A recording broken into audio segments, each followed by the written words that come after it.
They say a smile can hide 1,000 sorrows. On Christmas Eve, 1854, I proved it could hide something far more dangerous. A plan to burn an empire to ashes while its kings slept in their beds. My name is Ruth. I am 38 years old. I have served the Caldwell family of Natchez, Mississippi for 23 years. And tonight, as I pour their wine and arrange their silver, as I listen to their laughter echoing through this grand dining room, I am counting down the hours until I take everything they love and turn it to smoke. But I'm getting ahead of myself. Let me start where all great fires begin, with a single spark of injustice so hot it can ignite a soul. It was 3 weeks ago, November 28th, when they burned my husband alive. Samuel. My Samuel. 39 years old, tall and strong, with hands that could mend anything broken except the system that owned us both. They accused him of stealing a silver pocket watch, a watch that Master Caldwell's own son had lost in a drunken stupor down by the river. Samuel never touched it, he couldn't have. He was with me that entire evening mending the fence behind the quarters. I remember because we'd talked about winter coming, about how the wind would find every gap in our cabin walls, about how we'd need to stuff the cracks with moss and mud again. Simple talk. Survival talk. The kind of conversation that fills the spaces between heartbeats when you're trying to find small joys in a life that offers none. But facts don't matter when you're property. Truth is whatever your master says it is. And Master Caldwell said Samuel was a thief. More than that, he said Samuel needed to be made an example, needed to be punished in a way that would be remembered, needed to burn. They tied him to the old oak tree in the center of the plantation, the same tree where they'd hanged 2 men the year before for trying to escape. That tree had become a monument to terror, its branches twisted from the weight of bodies, its bark stained with blood and fear. But hanging was too merciful for Samuel, Master Caldwell declared. An example had to be made. A lesson had to be taught. Theft could not be tolerated. I was forced to watch. We all were. Every slave on the Caldwell plantation, 147 souls, lined up in rows as the sun set on that cold November evening. The air smelled of wood smoke from the quarters and coming frost. Children cried until their mothers hushed them with desperate whispers. Old men stared at the ground, having seen this horror before, knowing exactly what was coming. Young men clenched their fists and felt the weight of chains they couldn't break. Master Caldwell stood on a wooden platform with his entire family, his wife Evelyn, thin and cold as a winter wind, his 3 brothers, James, Thomas, and William, each one a replica of the same cruelty in different faces. Their wives, silent women who'd learned long ago that mercy was weakness, and his eldest son Robert, 23 years old and eager to prove himself a man through violence. 8 adults in total, dressed in their finest clothes as if they were attending the opera rather than a murder.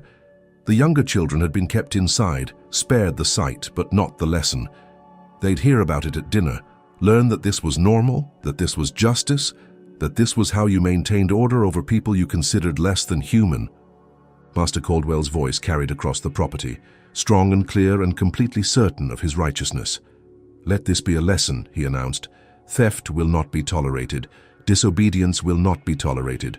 You are property, and property that steals deserves to be destroyed." He went on for several minutes, turning Samuel's execution into a sermon about discipline and order, and the natural hierarchy of the world. He quoted scripture. He quoted law. He made himself the hero of this story, and Samuel the villain. I stood in the 3rd row, held in place by 2 other house slaves who knew I'd run to Samuel if given the chance. Not to save him. There was no saving him, but to die with him. To refuse to live in a world this evil. But they held my arms tight and whispered, "Live, Ruth, live, bear witness, remember." So I stood, and I watched, and I bore witness, and I remembered every single detail of what they did to the man I loved. They doused Samuel in lamp oil first. 3 buckets of it poured over his head and body until he was soaked, until the smell of petroleum overwhelmed everything else. I can still smell it now, all these weeks later.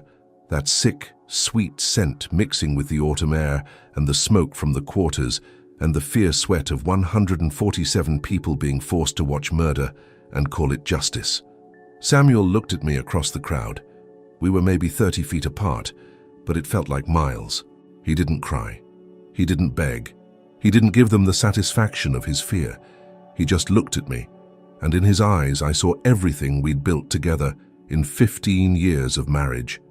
The stolen moments of joy, the whispered dreams of freedom we'd never see, the quiet morning conversations before dawn when we'd pretend, just for a few minutes, that we were people instead of property.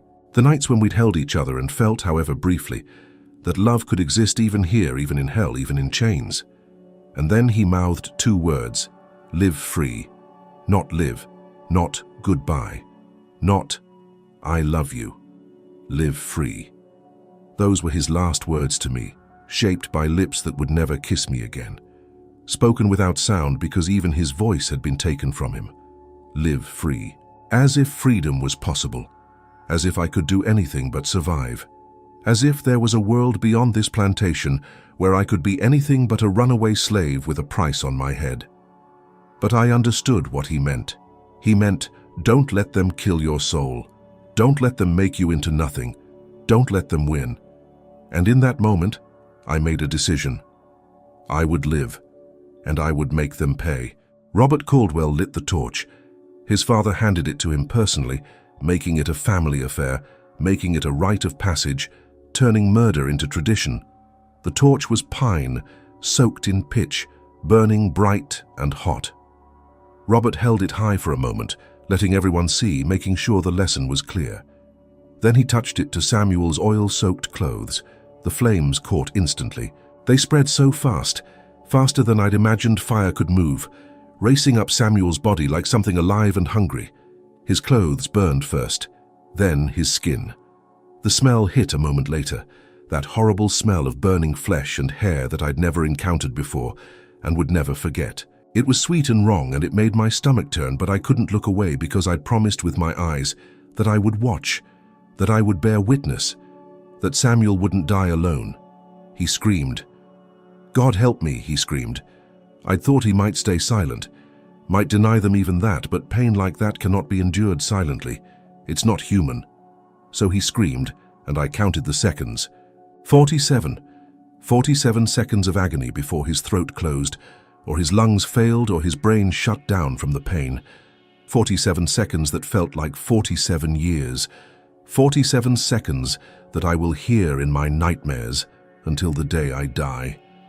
After that, there was only the sound of flames and the smell of burning flesh, and the sound of the Caldwell family walking back to their house, discussing what they'd have for dinner. They walked away as if they'd just finished a day's work, as if they'd done nothing more significant than prune a tree or brand a cow, as if they hadn't just murdered a man for a crime he didn't commit. They left his body on that tree for 3 days as a warning. 3 days while birds circled and the weather turned colder, and Samuel's remains became something less than human, which I suppose was the point, to show us what we were, what we could be reduced to, how little we mattered. On the 3rd day, they finally cut him down and let me bury what was left in the slave cemetery behind the tobacco barn. There wasn't much to bury, mostly bones and ash. Pieces of the man I'd loved reduced to fragments I could hold in my hands. I placed him in the ground myself, refused any help, needed to do this one last thing for him. I dug the hole with a shovel that had been used to plant cotton and tobacco and all the crops that had made the Caldwells rich. I dug in the hard November earth until my hands bled. I placed what remained of Samuel in that hole and covered him with Mississippi dirt that had drunk the sweat of enslaved people for generations. And as I covered him, as I patted down the earth and marked the spot with a simple wooden cross, something inside me died and something else was born. It wasn't rage. Rage is hot and loud and quick to burn out. This was colder, clearer. This was calculation. This was purpose. This was a decision made in the deepest part of my soul where no master could reach, where no chain could bind, where I was still myself and capable of choice. They had taken everything from me. Now I would take everything from them, but I wouldn't kill them. No, death was too easy. Death was mercy. Death was what they deserved, which meant it was too good for them. I would do something far worse. I would leave them alive to watch everything they valued turn to ash, just as I had watched Samuel burn. I would strip them of their wealth, their pride, their security, their sense of control. I would make them understand for just one night what it felt like to be powerless, to watch something you love destroyed while you stand helpless. And then I would disappear, and they would spend the rest of their lives looking over their shoulders, wondering if I'd come back, wondering if any smile from any slave hid the same cold purpose, wondering if they'd ever be safe again. The Caldwell Plantation was one of the wealthiest in Mississippi, 3,000 acres of prime cotton land, worked by those 147 slaves. The main house was a testament to wealth extracted from suffering, a massive Greek revival mansion with white columns and wide verandas, filled with furniture shipped from Europe and art bought on trips to New Orleans. 20 rooms of luxury built on foundations of misery. But their wealth wasn't just in cotton, though cotton was king. Master Caldwell had diversified, as he liked to brag at dinner parties. He considered himself a modern businessman, not just a planter, but an entrepreneur. And that meant he had 4 pillars holding up his empire. 4 sources of wealth that made him one of the most powerful men in Natchez. First was the cotton warehouse. It sat on the eastern edge of the property, a massive wooden structure 100 feet long and 50 feet wide, packed floor to ceiling with cotton bales wrapped in burlap. He stored not just his own harvest, but cotton from smaller planters who paid him for the privilege. 2 years' worth of cotton waited in that building, $80,000 in raw material waiting for spring prices to rise. At 1854 prices, that was a fortune, enough to buy a small plantation, enough to purchase 100 slaves, enough to matter. Second was the stable. Master Caldwell loved horses the way some men love whiskey or cards. He'd built a stable 3 years ago that was nicer than most slave quarters in the state, a beautiful structure of pine and oak, with a hayloft above, and a tack room that held saddles worth more than a slave's lifetime of labor. 12 racing horses lived there, each one valuable, but the crown jewel was Thunderstrike, a black stallion that had won $5,000 at the Natchez races last spring. Those horses were his pride, his ticket to social prestige, his conversation piece at parties. Men envied his horses. It gave him status that even money couldn't buy. Third was the tobacco barn. Older than the stable, built 20 years ago from oak that had weathered into silver, it sat near the slave cemetery where Samuel now rested. Inside, hundreds of tobacco leaves hung from racks, drying in carefully controlled airflow. Master Caldwell had learned the art of tobacco curing from a Cuban he'd met in New Orleans, and his tobacco commanded premium prices in Europe. $10,000 of cured leaf hung in that barn, waiting for spring shipment to England and France. And fourth was the bridge. It seemed insignificant compared to the others, just a simple wooden structure spanning Miller's Creek, but it was vital. It was the only way vehicles could access the plantation from the main road. Without it, they were trapped, cut off, isolated, unable to get help or flee or do anything but watch if disaster struck. 4 pillars, 4 sources of wealth and pride and power. And over the next month I would study each one the way a general studies a battlefield, learning every detail, finding every weakness, planning destruction down to the smallest element. I started with the cotton warehouse. Every Tuesday and Thursday, I was sent there with lunch for Marcus and Peter, the 2 slaves responsible for maintaining it. My job was to bring them food, make sure they were working, report back if anything seemed wrong. This gave me access. This gave me opportunity. This gave me knowledge. The building was a tinderbox waiting for a spark. Dry cotton, dry wood, poor ventilation, and a roof that leaked just enough to keep everything at the perfect humidity for burning. The front entrance faced the house, a large double door secured at night with a simple iron bolt on the outside. The back had a loading door for wagons, also bolted from outside. Those bolts were meant to keep slaves from stealing cotton to sell in town, a concern that showed how little the Caldwells understood or cared about the people they owned. As if we'd risk torture and death for a few pounds of cotton. I memorized every detail. The stacks of cotton bales reached to the ceiling, leaving narrow walking paths between. Oil lamps hung from hooks at regular intervals for the rare night work. Burlap and rope coiled in corners. The wooden floor was stained dark with years of cotton dust and lamp oil. I noticed that the northwest corner, farthest from both doors, had a broken window board that let in just enough air to create a draft. In my mind, I saw it burning. I saw flames starting in that northwest corner, catching the dry cotton, racing through the stacks, feeding on decades of lamp oil soaked into the floor, growing hot enough to make the whole structure collapse inward. I saw those bolted doors keeping the fire trapped inside, letting it grow monstrous before anyone could intervene. I saw $80,000 turning to smoke, while the Caldwell family watched from their mansion, helpless.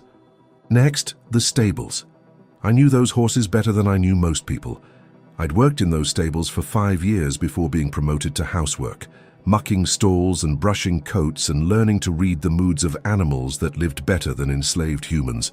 12 horses, each one named and pampered and valued. Thunderstrike, the black stallion with a white star on his forehead. Lady Belle, a chestnut mare with a sweet temperament. Duke, Napoleon, Soldier, Princess, Traveler, Storm, Midnight, Ruby, Diamond, and Captain. I knew them all. The stable was newer construction, just 3 years old, built from pine lumber that still wept sap in warm weather. The building was shaped like a long rectangle, with stalls on both sides and a wide aisle down the middle. At the far end, a tack room held saddles and bridles and blankets worth thousands. Above everything, a hayloft stored winter feed, accessible by a ladder at the rear of the building. 2 entrances, the main stable doors at the front, facing the house, which were closed and bolted at night, and the rear doors facing the pasture, which were left unbolted for quick evacuation in case of fire. The irony of that detail struck me hard. They had better fire safety plans for horses than for the 147 people who slept in the quarters. Horses could be evacuated quickly. Slaves were expected to save themselves or burn. I studied the hay loft most carefully. Tons of dry hay packed tight, perfect fuel for fire. The loft floor was made of rough-cut boards with gaps between them, so any fire up there would rain embers down into the stalls below. And hay fire burned hot and fast, too fast to stop once it started. In my mind, I saw flames in that loft, spreading through hay bales, dropping burning pieces down into the stable, igniting straw bedding in the stalls, sending panicked horses crashing through the opened rear doors if they had the sense, or dying in their stalls if they didn't. I saw Thunderstrike, the pride of the Caldwell stable, running wild-eyed into the night. I saw Robert Caldwell, the man who'd lit Samuel's pyre, trying desperately to save horses while his father's fortune burned. The tobacco barn required different consideration. It was older, built from oak that had weathered to iron hardness, less vulnerable to fire than the pine stable or the cotton warehouse. But inside, hundreds of tobacco leaves hung drying, each one coated in the natural oils that made Virginia and Mississippi tobacco so valuable to European buyers. Those oils were flammable, not explosive like cotton, but slow-burning and hot, producing thick smoke that would destroy anything it touched. The barn had 3 entrances, a main door facing the dirt road that ran through the plantation, and 2 smaller side doors for air circulation. All 3 had simple wooden latches, no locks. No one worried about slaves stealing tobacco leaves. Where would we sell them? Who would buy from us?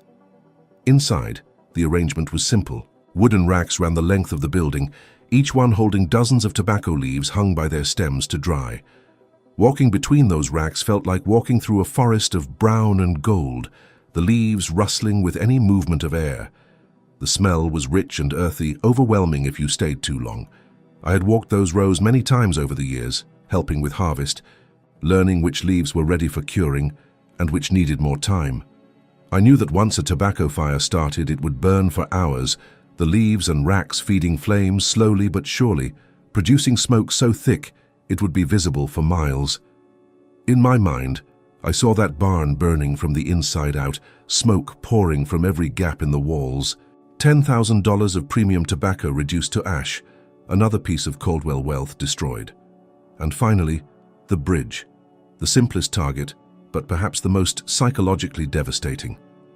It was the plantation's connection to the outside world, the route for cotton wagons and supply deliveries and visitors, and most critically, for escape or rescue in an emergency. It spanned Miller's Creek at the property's southern edge, where the road from Natchez entered Caldwell land. The bridge was old, built before I'd arrived at the plantation, constructed from oak timbers and pine planks, 30 feet long, wide enough for a wagon with railings on both sides. It sat about 6 feet above the creek water, which ran shallow most of the year, but became impassable during spring floods. The bridge had 2 support systems, main beams running the length underneath, and cross beams connecting them to the deck above. All of it was wood. All of it would burn. And without the bridge, the plantation became an island. Anyone wanting to leave or arrive would have to ford the creek on horseback or on foot. Impossible for wagons, difficult even for riders, especially at night or in bad weather. In my mind, I saw that bridge burning, the center section collapsing into Miller's Creek with a crash and a splash, cutting off the Caldwell family from help, from escape, from any response that might save their property. I saw them trapped in their mansion, watching fires burn all around them, unable to do anything but witness their empire's destruction. 4 targets, 4 pillars of the Caldwell Empire. I would strike all 4 simultaneously at midnight on Christmas, when everyone was asleep, when their bellies were full of holiday meal and rum, when their guard was completely down, when they felt safest and most blessed. But planning destruction is only half the battle. The other half is living with yourself, while you smile and serve dinner to people you intend to ruin. December crawled by like a wounded animal, each day stretching longer than the last. Every morning I woke in my small room off the kitchen, a privilege for trusted house slaves, separate from the quarters where most enslaved people slept in crowded cabins. My room was 8 feet by 10 feet, with a narrow bed, a wooden chest for my few belongings, and a window that looked out toward the oak tree where Samuel had died. I woke every morning to that view. I went to sleep every night with that view. It reminded me why I was doing this. Every day, I dressed in my gray work dress and white apron, the uniform of a house slave considered trustworthy and civilized. Every day, I braided my hair and pinned it up neat and proper. Every day I walked into the big house kitchen and began the endless cycle of cooking and serving and cleaning that defined my existence. And every day, I smiled. Mistress Evelyn noticed my improved mood during the 2nd week of December. She was a thin woman, with hollow cheeks and cold gray eyes. Known throughout the county for her strict management of house slaves, she believed in discipline and order, and the frequent use of punishment for even small infractions. She'd slapped me more times than I could count over the years, usually for imagined offenses like not curtsying fast enough or looking at her directly instead of keeping my eyes down. "Ruth, you're cheerful this morning," she remarked while I served her breakfast. She sat at the small table in the morning room, eating eggs and toast while reading a letter from her sister in Charleston. "Yes, Mum," I replied, pouring her coffee with steady hands. "Christmas is coming. It's a blessed time." "Indeed it is," she agreed, sipping delicately. "The celebration of our Lord's birth, the reminder of God's mercy and love. Though I suppose you people can't fully appreciate its spiritual significance, your understanding of Christianity is naturally more primitive." "Yes, ma'am," I said, keeping my voice soft and subservient, every word a lie wrapped in agreement. Inside, I thought about the Christmas gift I would give her family. I thought about how they'd spend every Christmas for the rest of their lives remembering this one, unable to celebrate without tasting ash. The family was planning a large Christmas gathering, their annual tradition. Master Caldwell's 3 brothers would arrive with their families, filling the house with noise and wealth and careless joy. 8 adults total, Master Caldwell and Mistress Evelyn, James Caldwell and his wife Margaret, Thomas Caldwell and his wife Sarah, William Caldwell and his wife Catherine, plus 15 children ranging from age 4 to 17, the next generation of slaveholders learning how to wield power over human beings. 23 people who would go to bed Christmas night in a world of wealth and wake up in ruins. Preparations consumed the household through December. Mistress Evelyn wanted everything perfect. The silver had to be polished until it gleamed. The floors had to be scrubbed and waxed. Every window had to sparkle. The guest rooms had to be prepared with fresh linens and flowers. The menu had to be planned and ingredients ordered from town. I threw myself into the preparations with enthusiasm that surprised everyone. "Ruth has really embraced the Christmas spirit," I heard Mistress Evelyn tell her husband one evening. "Perhaps Samuel's death taught her proper humility." Master Caldwell nodded approvingly. "Discipline and consequences, my dear. They're the foundation of a well-run plantation." I continued polishing silver and smiled. On December 15th, I made my first preparation for the fires. I requested permission to purchase kerosene for the house lamps, a normal task for the head house slave. Mistress Evelyn approved without question. I took the wagon to town with old Jessie, who drove for the family and purchased 2 large jars of kerosene from the general store. I also bought extra lamp wicks, candles, and other household supplies that provided cover for my real purpose.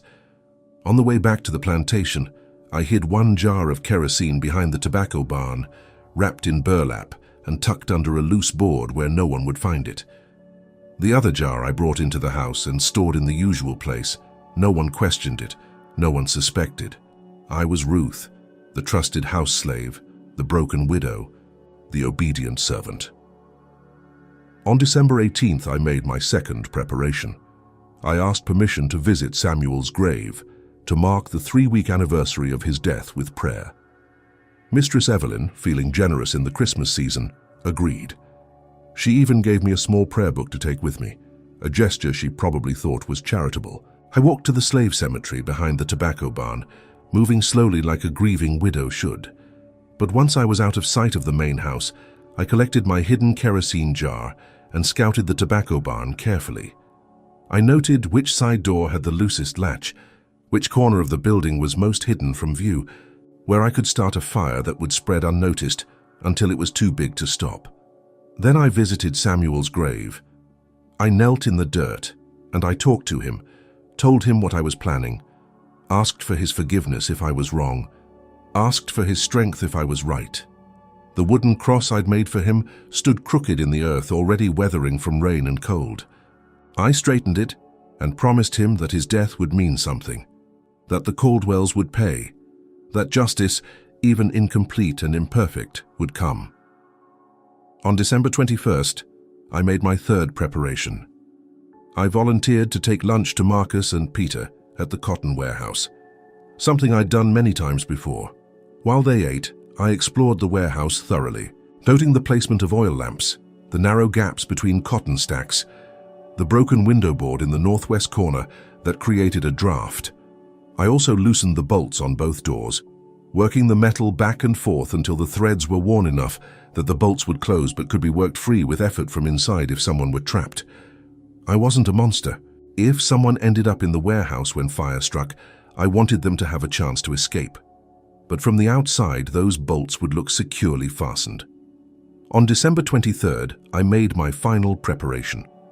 I walked the plantation grounds in the afternoon, carrying a basket of mending as if I were looking for good light to work by. In reality, I was planning my route for Christmas Eve, from the kitchen door to the bridge, from the bridge to the tobacco barn, from the tobacco barn to the stables, from the stables to the cotton warehouse, from the warehouse into the swamp and away. I timed each segment, walking at night speed, checking sight lines from the main house, identifying places to hide if someone spotted me. The entire route would take about 45 minutes if I moved efficiently. 45 minutes to change my life forever. 45 minutes to burn down an empire. Christmas Eve arrived with cold, clear weather. The temperature dropped below freezing overnight, leaving frost on the grass that sparkled in the morning sun. Perfect fire weather, no rain to dampen anything. Wind from the west that would push flames away from the main house and toward the property edges where my targets waited. The family began arriving at noon. Carriages rolled up the long drive, horses' breath steaming in winter air, wheels crunching on the oyster shell road that led from the gate to the house. Children spilled out shouting, already playing before their feet touched ground, running across the frost-dead lawn with the carelessness of people who'd never known suffering. The adults moved more slowly, weighed down by heavy coats and heavier pride. Master James Caldwell arrived first with his wife Margaret and their 4 children. James was the eldest brother, 50 years old, even wealthier than his siblings, owning a plantation twice the size of this one up in Warren County. Margaret was a tiny woman who said little but watched everything with sharp eyes. Master Thomas arrived next with his wife Sarah and their 5 children. Thomas was 48, the most religious of the brothers, known for forcing his slaves to attend Sunday services where he preached about obedience and the curse of Ham. Sarah was a faded beauty, who drank sherry in secret and grew meaner with each glass. Master William came last with his wife Catherine and their 6 children. William was 45, the youngest brother, the one who laughed loudest and drank hardest and enjoyed the whip more than any of them. Catherine pretended not to notice her husband's cruelty, lost in a world of novels and laudanum. 23 people, 8 adults who upheld slavery through action or silent consent, 15 children being raised to do the same. Not one of them would die tonight, but all of them would remember this Christmas for the rest of their lives. I greeted each family at the door, taking coats, directing children to the parlor where gifts waited under a massive pine tree cut from the property's north woods. My hands were steady. My smile was perfect. Inside, I was counting hours. 8 hours until midnight. 8 hours until justice. 8 hours until I became someone new. The afternoon passed in a blur of service. I helped prepare tea and cookies for the children. I carried luggage to guest rooms. I made sure the guest bathrooms had fresh towels and soap. I smiled and curtsied and said yes, ma'am, and no, sir, and played the role I'd perfected over 23 years. At 6 o'clock, we served Christmas Eve dinner. The dining room table had been expanded to its full length, seating all 23 people. Crystal glasses caught candlelight from the chandelier above. Silver gleamed, white tablecloth, white china, white napkins. A portrait of prosperity and Christmas cheer and everything that was good and right in their world. The menu was elaborate. I'd spent 2 days preparing it with Martha and Beulah, the other house slaves. Roasted goose with orange glaze, honey-glazed ham, sweet potatoes with brown sugar and pecans, collard greens cooked with bacon, cornbread made with buttermilk, cranberry sauce, pickled vegetables, 3 types of pie, pecan, sweet potato, and apple, everything perfect, everything beautiful, everything hiding the truth that the woman serving them was counting down to their destruction. I served each course with impeccable grace. I filled wine glasses.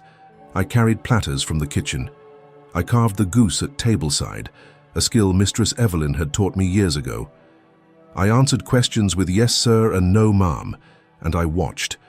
I watched Master James brag about his cotton yields, 800 bales this year, best crop in Warren County. I watched Master Thomas lead a prayer before the meal, thanking God for his blessings and asking for continued prosperity. I watched Master William drink too much wine and grow loud and inappropriate, joking about a slave woman he'd sold last month for resisting his advances. I watched Mistress Evelyn correct her youngest son's table manners with a sharp pinch to his arm under the table. I watched Robert Caldwell, the man who'd lit Samuel's funeral pyre, flirt with his cousin Charlotte across the table, both of them young and beautiful and completely untouched by guilt. I watched 15 children laugh and play and fight and eat, innocent of their parents' sins but being trained daily to continue them. I watched them and felt a moment of doubt. They were children. They hadn't chosen this system. They'd been born into it, just like I'd been born into slavery. But then I remembered that Robert Caldwell had once been a child too, that Master Caldwell and his brothers had once been innocent, that every slaveholder started as a child who learned cruelty from parents who thought it was normal. And I remembered that these children would grow up to own people, to whip people, to sell people, to burn people alive for imagined crimes, unless something changed, unless someone showed them that actions had consequences, unless someone taught them that slaves were human beings who could strike back. So I hardened my heart and continued serving dinner and counting down to midnight. "Ruth," Master Caldwell called during the main course, his voice jovial with wine and holiday spirit. "You seem happy tonight.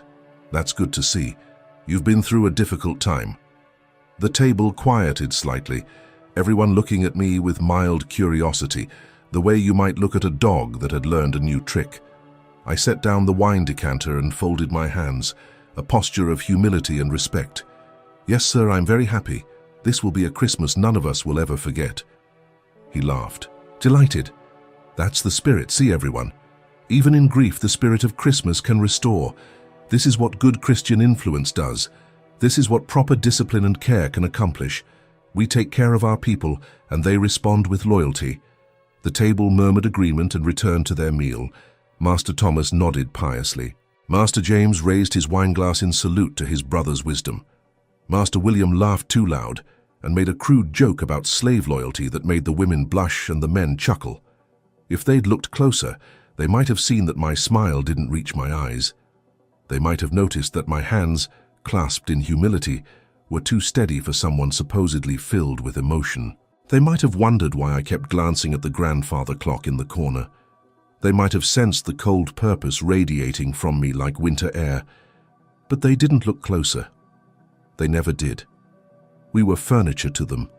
Useful, obedient furniture that smiled and served and suffered in silence. They couldn't imagine that furniture might think, might plan, might hate them with a cold clarity that made my earlier grief seem mild. 7 hours until midnight. After dinner, the family moved to the parlor for gift exchange and carols singing. Their voices drifted through the house. Silent night. O come all ye faithful. Joy to the world. Hark the herald angels sing. Hymns about peace and mercy and God's love. Hymns sung by people who'd watched a man burn alive 3 weeks ago and felt nothing but satisfaction. I stood in the kitchen, washing dishes, and hummed along. Joy to the world, indeed. At 10 o'clock, the children were put to bed in various rooms throughout the second floor of the house. At 11, the adults finally retired, full of food and rum and Christmas spirit. The house grew quiet, except for the settling sounds of old wood in cold weather and the grandfather clock's steady tick. Midnight approached. I waited in my small room off the kitchen, dressed in dark clothes I'd prepared for this night. I'd already packed a bundle. 1 change of clothes, food stolen over weeks, a kitchen knife, matches, and the small jar of kerosene I'd brought into the house. I'd hidden a second jar behind the tobacco barn earlier. Everything was ready. At 1/4 till midnight, I slipped out through the kitchen door. The night was cold and moonlit, enough light to see by, not enough to be clearly seen. My breath made small clouds. Somewhere in the distance, an owl called. The plantation slept, unaware that its world was about to end. I moved like a ghost toward the bridge first. It was farthest away and I needed to cut off their escape route before anything else. My feet knew the path even in darkness.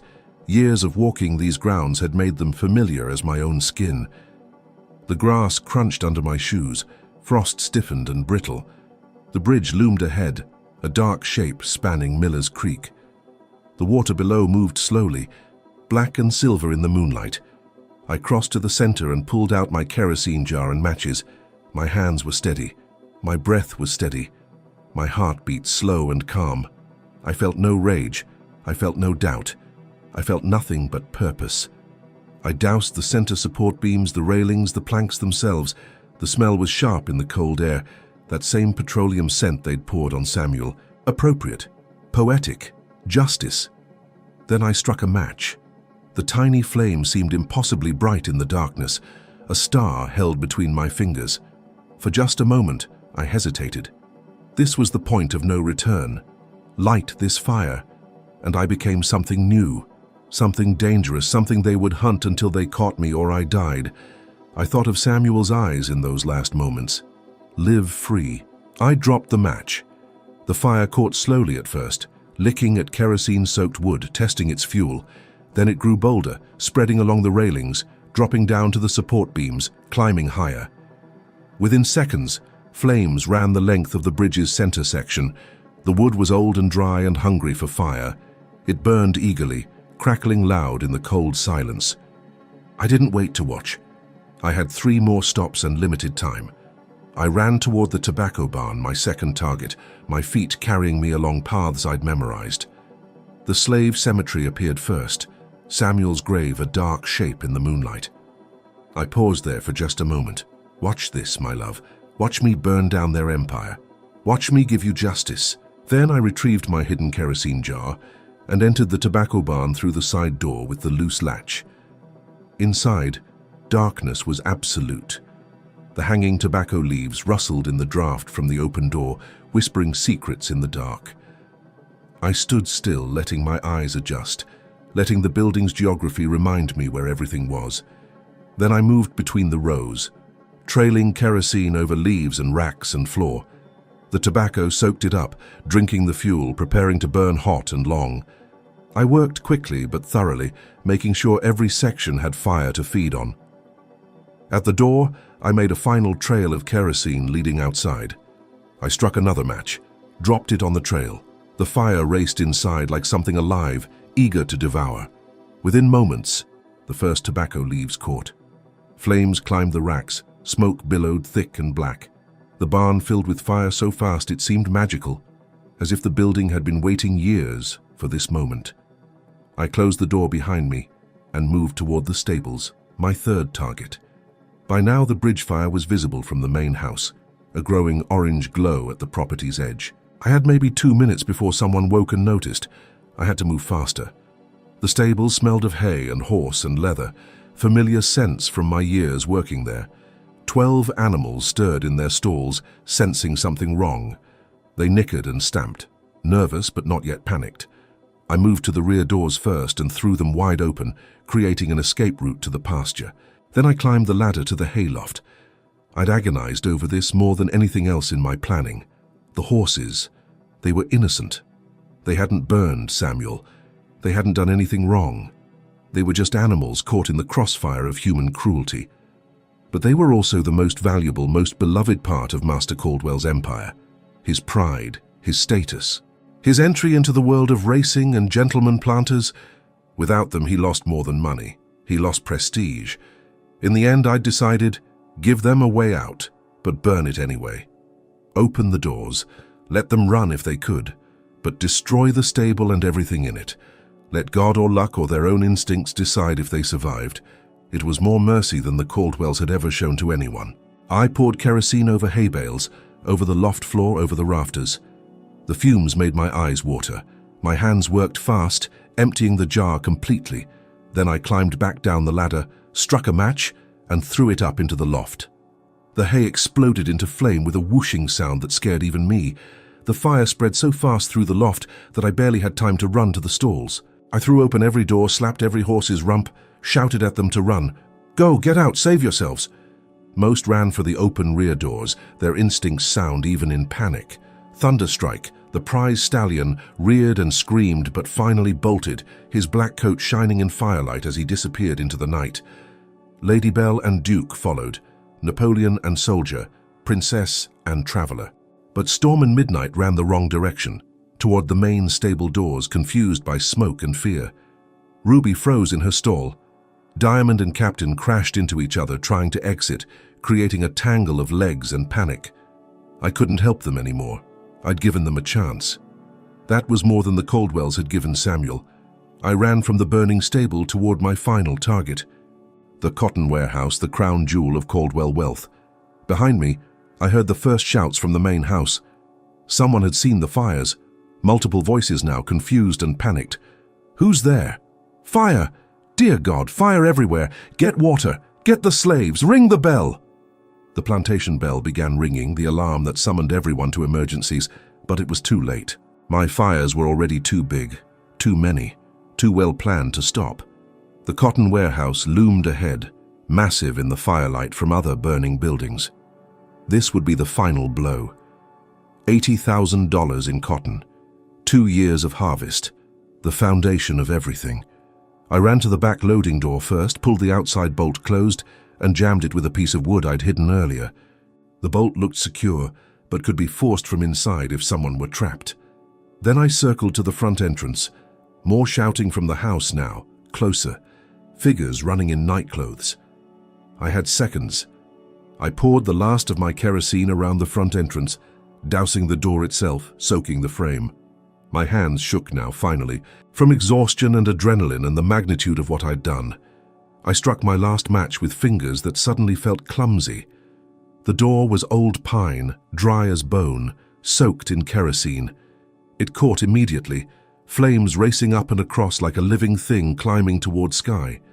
I heard the fire finding gaps, creeping inside toward mountains of cotton that would burn for days, producing heat so intense it would melt metal and turn wood to vapor.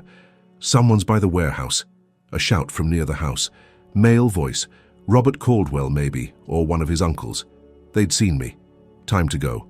But first, one last message. I ran toward the house where the family was pouring out in nightclothes and robes, confused and panicked and completely unprepared for what was happening. They were running toward the fires, not looking behind them, trying to understand how everything could be burning at once. I slipped around to the front entrance of their precious home, the only building I'd deliberately spared, and pulled out a piece of charcoal I'd saved from the kitchen stove. On the white-painted front door, I wrote in large letters, "Merry Christmas, you burned one man." I burned one empire, justice, Ruth. Then I ran for my life. I ran toward the slave quarters, but not to hide there. That would be the first place they'd search once they realized what happened. Instead, I ran past them, toward the woods beyond, toward the swamp on the north edge of the property that most people avoided. The same swamp where I'd been born before being sold to the Caldwells at age 15. I knew every path, every dry spot, every place to hide. Behind me, the night turned orange and red and gold. 4 fires burned now, lighting up the sky like daytime. The sounds followed me, crackling flames, screaming horses, shouting men, crying women, and rising above it all, a howl of anguish I recognized as Master Caldwell, discovering the scale of his loss. I ran until my lungs burned and my legs trembled. I ran until I reached the swamp's edge, where solid ground gave way to water and mud and cypress trees rising like sentinels. Then I stopped and turned to look back. From here I could see the entire plantation spread below. The cotton warehouse was fully engulfed, flames shooting 70 feet in the air, so bright it hurt to look at directly. The stables blazed, the roof collapsing inward with a crash that sent sparks spiraling up. The tobacco barn was a skeleton of flame, walls still standing, but everything inside consumed. And at the edge of the property, the bridge glowed like a dying coal. The center section already collapsed into Miller's Creek, with a hiss of steam and smoke. The main house stood untouched in the center of the devastation, lit by fires surrounding it like a scene from Revelation. I could see the family in their nightclothes, small as ants from this distance, running between buildings trying to save something, anything, trying to understand how this had happened, how their perfect Christmas had turned to apocalypse. There was nothing to save. I'd planned too well, I'd struck too precisely, I'd destroyed the 4 pillars that held up their empire, and now they could only watch it collapse. And then I heard it, a sound that filled me with more satisfaction than anything in my 38 years, the sound of Master Caldwell screaming my name across the burning plantation, screaming it over and over like a curse or a prayer or a question he'd never answer. "Ruth, Ruth, where are you? Ruth!" His voice broke on the last repetition, cracking from rage or grief or disbelief. He knew. They all knew. The message on the door had made it clear. This wasn't accident. This wasn't lightning or careless lamp or spontaneous combustion. This was Ruth, the trusted house slave, the broken widow, the woman they'd forced to watch her husband burn. She had done this. She had destroyed them. And she had disappeared into the night like smoke. I allowed myself one small smile in the darkness. Then I turned and walked deeper into the swamp, toward freedom, toward whatever life existed beyond Mississippi, beyond slavery, beyond the reach of the Caldwell family's burning empire. The swamp was cold and dark and dangerous, but it was mine. I'd been born here before my mother was sold away, and I was given to the Caldwells. I knew which path stayed solid and which would sink you to your waist in mud. I knew where the snakes slept in winter and where the deep channels ran. I knew how to move silently through water and how to hide in hollow logs and how to cover my scent with mud and crushed leaves. I walked all night, moving north by the stars, putting distance between myself and the plantation. Behind me, the orange glow faded, but never disappeared completely. Those fires would burn for days. The cotton warehouse especially would smolder for a week, too hot to approach, too massive to extinguish. As dawn broke on Christmas morning, I was 5 miles away, hidden in a hollow cypress log near the old river road. From this refuge, I watched the sun rise over Mississippi, turning the sky pink and gold. Somewhere behind me, smoke still rose. Somewhere behind me, the Caldwell family was counting their losses and realizing the magnitude of what I'd done. I ate a piece of cornbread from my bundle and allowed myself to feel. Not joy exactly, not celebration, but satisfaction.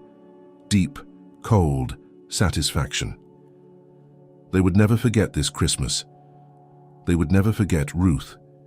Every candle, every lamp, every fire would remind them. Every trusted slave would become a potential threat in their minds.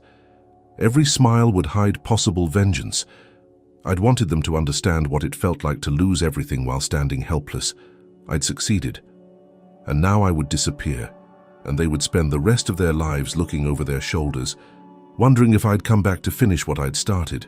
I stayed hidden for 3 days, moving only at night, drinking from streams, eating the food I'd saved, avoiding all roads and towns and people. On the 4th day, half-starved and desperate, I took a calculated risk. I approached a small farm on the outskirts of Woodville, Mississippi. I'd chosen it carefully during my years of accompanying Mistress Evelyn to town. Small, poor-looking, owned by a man I'd seen wearing the gray coat and broad-brimmed hat, favored by Quakers. Quakers opposed slavery. Not all of them would help a runaway, but some would. It was my only chance. I knocked on the door at twilight. A middle-aged man answered, thin and weathered, with kind eyes and work-roughened hands. He saw me, saw my torn and muddy clothes, saw the desperation in my face, and his eyes widened with recognition. He'd heard. Of course he'd heard. The entire state had heard by now. The story would be everywhere. Slave woman burns Caldwell plantation on Christmas. The details would have spread like wildfire themselves, growing more dramatic with each telling. The simultaneous burnings, the destroyed bridge, the trapped family forced to watch everything burn. The message on the door, my name. Please, I said simply. My voice was hoarse from 3 days without speaking. I need help. He stared at me for a long moment that felt like eternity. I saw the calculation in his eyes, the war between fear and faith, between self-preservation and conscience. If he helped me and was caught, he'd be ruined, fined, maybe imprisoned, his farm taken, his life destroyed. But if he turned me away, he'd have to live with that choice forever. Come inside, he said quietly, quickly. His name was William Foster. He and his wife Emma were part of the Underground Railroad, that secret network of safe houses and hidden routes that helped escaped slaves reach free states. They'd been doing this dangerous work for 7 years, hiding runaways in their cellar and moving them north under cover of darkness. They'd heard about the Caldwell fire. Everyone had. The story had reached Woodville within hours, carried by travelers and spreading like the flames themselves. The details were still confused, rumors mixing with facts, but everyone agreed on the basics. The Caldwell plantation had burned on Christmas Eve, 4 major structures destroyed simultaneously, and a slave woman named Ruth was responsible. You're either the bravest woman in Mississippi or the most foolish, William told me, while Emma heated water for a bath and prepared food. Probably both. I'm a widow, I replied, too tired to explain more. I was neither brave nor foolish. I was just done.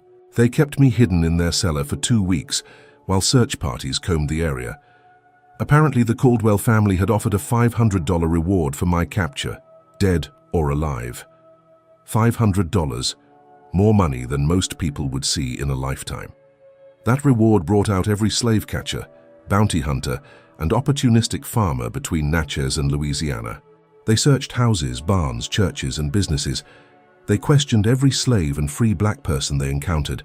They followed every rumor and investigated every sighting. But I was lucky. William and Emma Foster were skilled at this dangerous work. They'd hidden dozens of runaways over the years and hadn't lost one yet.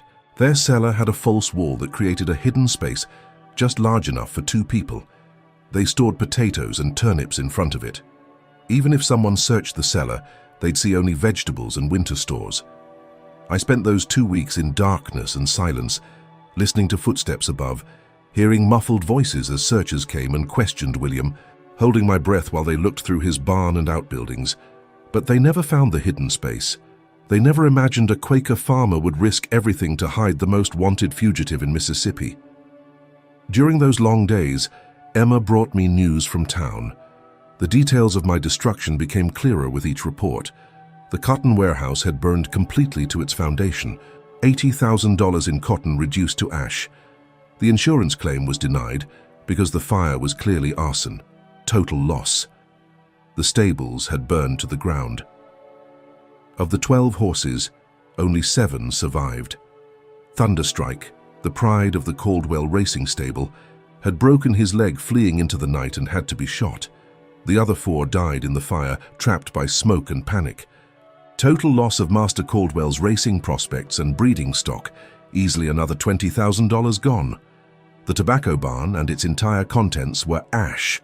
$10,000 of premium cured tobacco waiting for European export, destroyed so completely that nothing remained but blackened earth. The bridge collapse had isolated the plantation for almost 3 weeks. They'd had to ford Miller's Creek on horseback, impossible for wagons, difficult even for riders. By the time they'd constructed a temporary crossing, the other fires had burned themselves out, leaving nothing to save. Financial estimate, over $120,000 in losses. At 1854 values, that was a staggering fortune, equivalent to millions today. The Caldwell family wasn't completely ruined. They still owned 3,000 acres and 147 slaves, but they were crippled, broken, diminished. Their standing in Natchez society collapsed overnight. Other wealthy planters smelled weakness and circled like sharks. Business partnerships dissolved. Credit dried up. Social invitations stopped coming. The Caldwell name, once synonymous with success and power, became synonymous with vulnerability and failure. But according to Emma's reports, the real damage was psychological. Master Caldwell had become obsessed with my capture, neglecting his remaining business to focus on revenge. He interrogated every slave on the plantation daily, paranoid that others might follow my example. He installed locks on everything. He hired extra overseers. He jumped at unexpected sounds and stopped sleeping through the night. His brothers, who'd lost their own property in the fire, had returned to their own plantations and severed business ties with him, blaming his poor management for the disaster. The Christmas holiday had become a nightmare anniversary the family could never escape. According to town gossip, Mistress Evelyn had suffered some kind of breakdown Christmas morning when she'd read my message on the door. She'd taken to her bed and refused to come out for days. Robert Caldwell, the golden son who'd lit Samuel's funeral pyre, had become withdrawn and jumpy, flinching every time he saw a house slave. I'd wanted them to live with what they'd done to Samuel. I'd wanted them to feel powerless and afraid. I'd succeeded beyond my imagination, and now it was time to disappear completely. When the searches died down, William and Emma moved me to the next station on the Underground Railroad, a blacksmith named Thomas in Liberty, Mississippi, who hid me for a week in his forge's loft. Then to a sympathetic Methodist minister in Brookhaven, who kept me in his church basement for 5 days. Then to a freed black woman named Sarah in Jackson, who ran a boarding house and hid runaways in her attic while slave catchers searched the streets below. Each stop I heard more about the Caldwell fire. The story had grown in the telling, becoming legend. Some versions claimed I'd burned the main house too, with the family inside. Some said I'd killed the horses deliberately, cutting their throats before setting the fire. Some said I'd had help from a network of rebel slaves across 3 counties. None of it was true, but I didn't correct anyone. Let the legend grow. Let slaveholders across the South hear the story and wonder if their trusted slaves were planning the same thing. Let them lose sleep. Let them understand that cruelty had consequences. The Underground Railroad moved me slowly but surely northward through Mississippi, then Tennessee, then Kentucky. Each station was a temporary refuge, a place to rest and eat and gather strength before moving on. The conductors, as they called themselves, were black and white, slave and free, Quaker and Methodist and Baptist and Catholic. People who decided that slavery was evil and were willing to risk everything to fight it. They asked me questions sometimes. Why did you do it? Wasn't there another way? Don't you regret it? I gave them the same answer every time. They burned my husband alive for a crime he didn't commit. I burned their empire and left them alive to remember it. That's justice. Some understood, some didn't. I didn't care. I wasn't looking for approval. I'd made my choice, and I lived with it. On March 15th, 1855, nearly 3 months after Christmas, I crossed the Ohio River into free territory. A conductor named Benjamin rowed me across at night, the dark water reflecting stars, the northern shore representing everything I'd never had. Freedom, safety, the legal status of human being instead of property. I stepped onto the riverbank in Ohio, and I didn't feel the joy I'd expected. I felt empty, hollow, numb. Samuel was still dead. My friends from the plantation were still enslaved. The Caldwells were still alive, still wealthy enough to survive, still owning 147 human beings. I'd won a battle. The war continued. I settled in Cincinnati, in the West End, where a community of formerly enslaved people had built a neighborhood of survival and mutual support. I took the surname Freeman, Ruth Freeman, because I could choose my own name now. I found work as a seamstress. My years of sewing for the Caldwells finally useful for my own benefit. I rented a small room in a boarding house on 7th Street. I built a life. But I never married again. Samuel had been my husband. That part of my life was ashes now, like everything else I'd burned. I didn't stay silent about my past. I told my story. At abolitionist meetings, in church basements and private homes. In parlors full of white people who wanted to help but didn't understand what slavery truly meant. At gatherings of formerly enslaved people who understood perfectly. I told them about Samuel burning while his killers went home to supper. I told them about serving Christmas dinner with a smile to his murderers. I told them about watching an empire burn from the swamp's edge, feeling nothing but cold satisfaction. I told them about the message I'd left on the door. You burned one man. I burned one empire. Justice. Some people called me a hero. Some called me a monster. Many didn't know what to call me. I didn't care. I wasn't interested in their approval or their judgment. I was interested in making them understand that slavery didn't create docile victims. It created human beings with breaking points. It created resistance. It created people like me who would burn down the world before accepting one more day in chains. My story spread through abolitionist networks. The Christmas fire of 1854 became legend in certain circles. People debated whether my actions were justified, whether violence against property was acceptable, whether I should be celebrated or condemned. Frederick Douglass mentioned the story in a speech in Boston, calling it an example of the rage that slavery inevitably produced. William Lloyd Garrison wrote about it in The Liberator, though he condemned my methods while understanding my motivation. I didn't participate in those debates. I'd made my choice on Christmas Eve, 1854. I lived with it every day, for better or worse. Through the Underground Railroad network, I received occasional news from Mississippi. The Caldwell family eventually rebuilt some of what they'd lost, but they never recovered their former status. Master Caldwell died in 1870, at age 68, still wealthy but broken, still flinching at every unexpected sound according to those who knew him. His sons sold the plantation in 1873 to pay debts. The land was subdivided and sold to multiple buyers. The big house, the place where I'd served Christmas dinner with a smile, burned down in 1881. Lightning strike, they said, though I've always wondered. As for me, I lived in Cincinnati for 38 more years. I never returned to Mississippi, never wanted to. I continued attending abolitionist meetings until the Civil War began in 1861. Then I volunteered with the Contraband Relief Association, helping newly freed people adjust to freedom. I saw slavery end in 1865. I saw Reconstruction begin with hope and fail with betrayal. I saw Jim Crow laws rise to replace the chains I'd escaped, proving that freedom was more complicated and incomplete than I'd imagined. But it was still better than slavery. Anything was better than slavery. I died on March 19, 1893, age 77, in my small house on 7th Street, surrounded by friends from the formerly enslaved community, women I'd worked with for years, people who knew my story and understood what it meant, people who'd survived their own hells and built their own freedoms. My last words, according to Mary Johnson, who sat with me at the end, were, "Tell Samuel I kept the promise, I lived free." They buried me 3 days later in Union Baptist Cemetery on the eastern edge of Cincinnati, a cemetery for colored people where hundreds of formerly enslaved people rested. No one famous attended my funeral. No newspaper published an obituary. No marker recorded my accomplishments. I was just Ruth Freeman, former slave, seamstress, old woman who'd lived longer than expected and died quietly in bed. But the people who knew my story made sure it wasn't forgotten completely. At abolitionist reunions that continued well into the 20th century, at gatherings of formerly enslaved people who met yearly to remember and honor their own.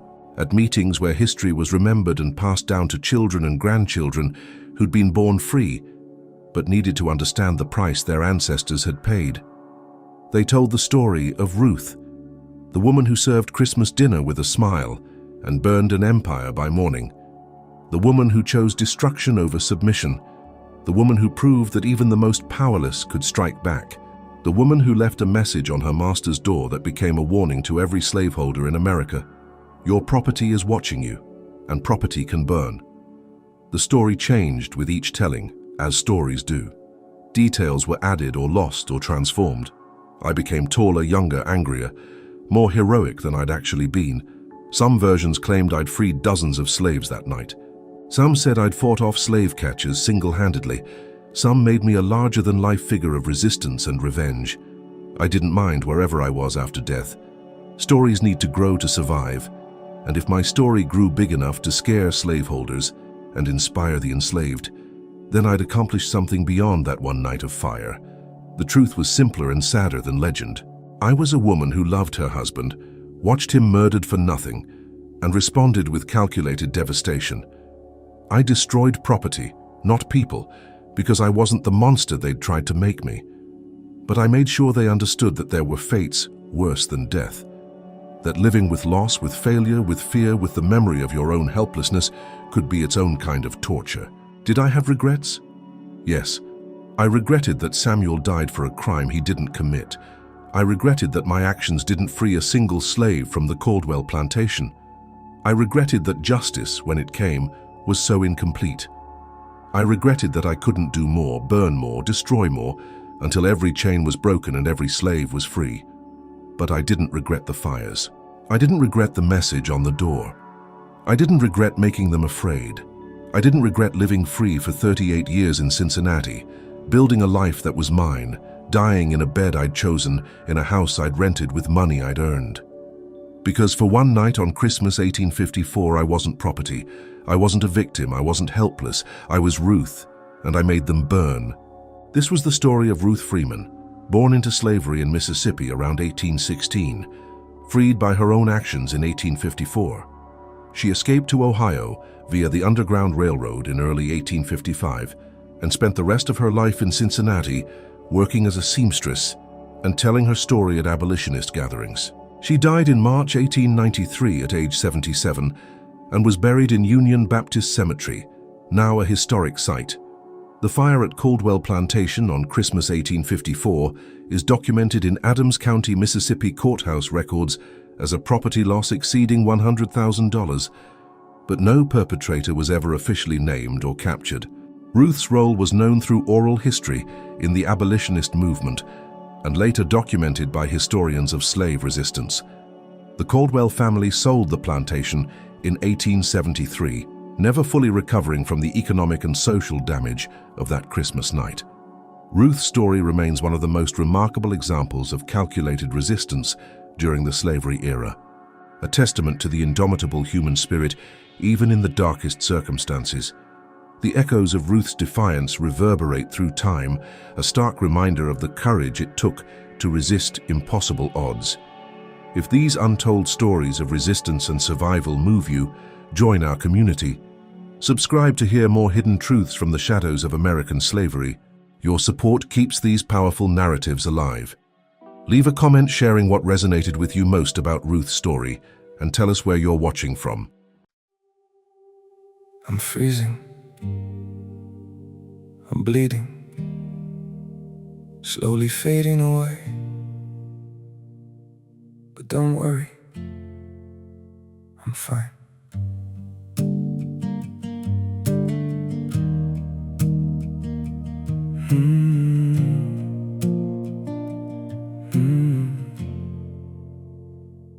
The cold has settled in my heartbeat, like winter living in my veins.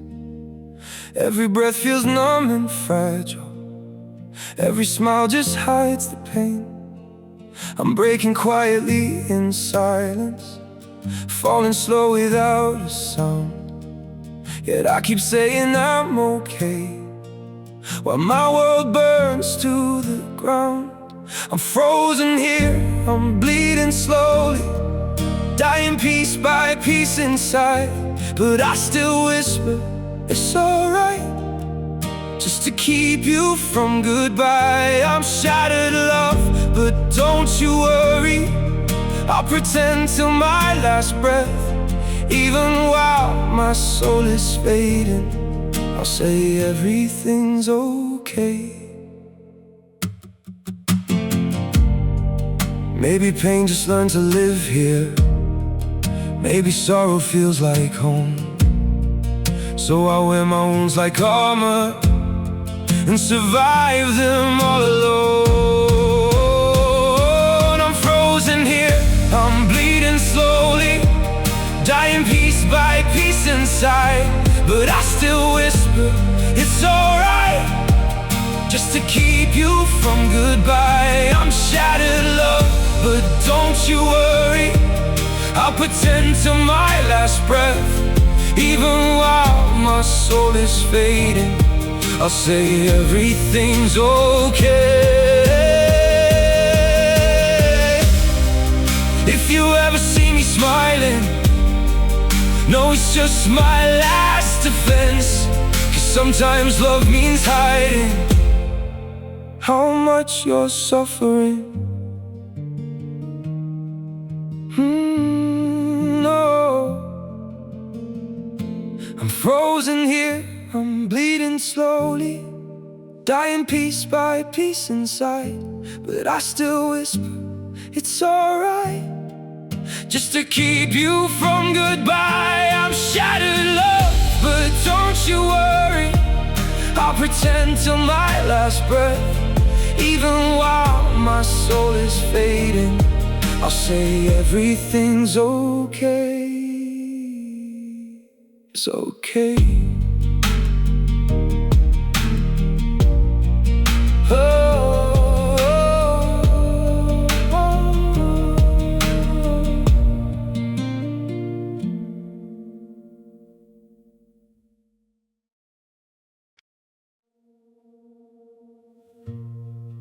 Don't pity me.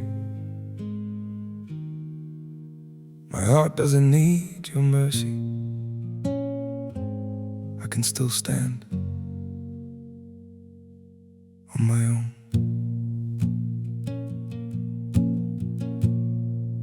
I was broken by your leaving, fell deeper than I thought I would.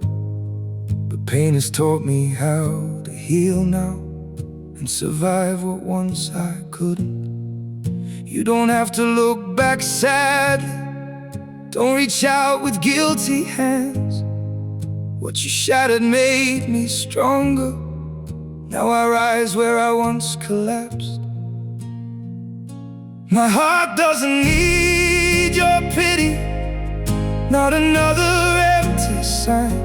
I've got enough strength left within me to rebuild this life of mine. My feet are steady through the sorrow, I can stand through all the pain. You don't have to save me, darling, I'll learn to breathe again. I once begged for your affection, now I've learned my worth in scars. And the man you left in pieces found his own way through the dark.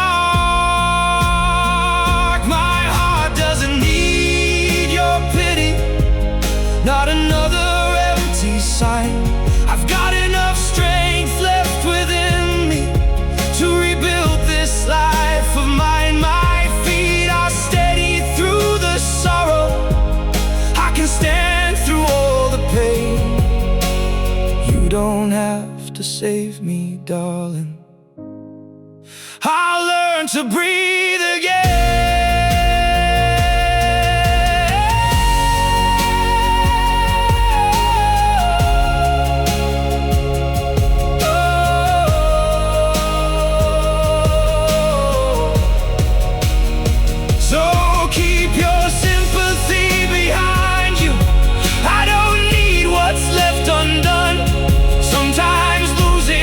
Once broke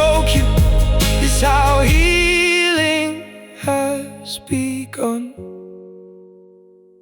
My heart doesn't need your pity, not another empty sign. I've got enough strength left within me to rebuild this life of mine. My feet are steady through the sorrow. I can stand through all the pain. You don't have to save me, darling. I'll rise alone again.